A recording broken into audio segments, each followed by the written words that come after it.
Governments need to spend an awful lot of money to protect their economies as global authorities seek to revive growth amid the coronavirus pandemic. That's according to Rob Carnell, chief economist and head of research for Asia Pacific at ING. What's needed is huge amounts of spending, Carnell told CNBC's Street Signs on Wednesday. You've got an economic potential in your economy which could get wiped out if you don't, protect it. Carnell said it was a fiscal issue rather than a monetary problem, and advised governments to spend the money now. Don't worry about what the ratings agencies are gonna do because it's not gonna be an issue if you got no economy left once a vaccine. If a vaccine comes through and we start to move back to normal, and all your business has gone bust and everybody's unemployed, he said. However, he acknowledged that there are limitations to fiscal policy, which may include government spending or taxation, could become a problem. Unless you keep on spending at exactly the same pace, it delivers contraction, he said.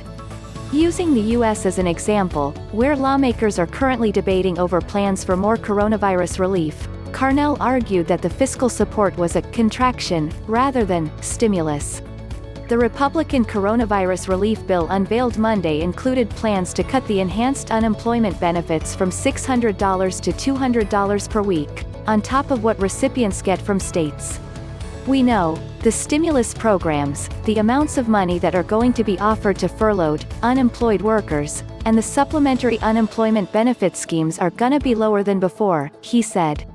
You're saying to these people, okay, we might give you some more money but you're basically gonna need to take a pay cut. That's not really stimulus, Carnell said. In the language that I use, that's contraction. Governments need to be prepared to keep on spending, once they start, or risk facing such problems, he added. Asked about the balance that has to be struck by authorities in the incentive structures to ensure that people are not discouraged from returning to work, an issue currently being debated by lawmakers, Carnell said, there's no real answer. Still, he acknowledged that the initial payments doled out stateside were too generous. For his part, Senate Majority Leader Mitch McConnell told CNBC on Tuesday, "We don't want to make it more profitable to stay home than to go back to work. That's not what unemployment insurance is about." The way the previous bill was crafted, 5 out of 6 workers are actually making more staying at home than going back to work, McConnell said. It shouldn't have been done in that generous form, Carnell said. It seemed like a good idea at the time, I guess, for policymakers. But now they're having to live with the consequences of this.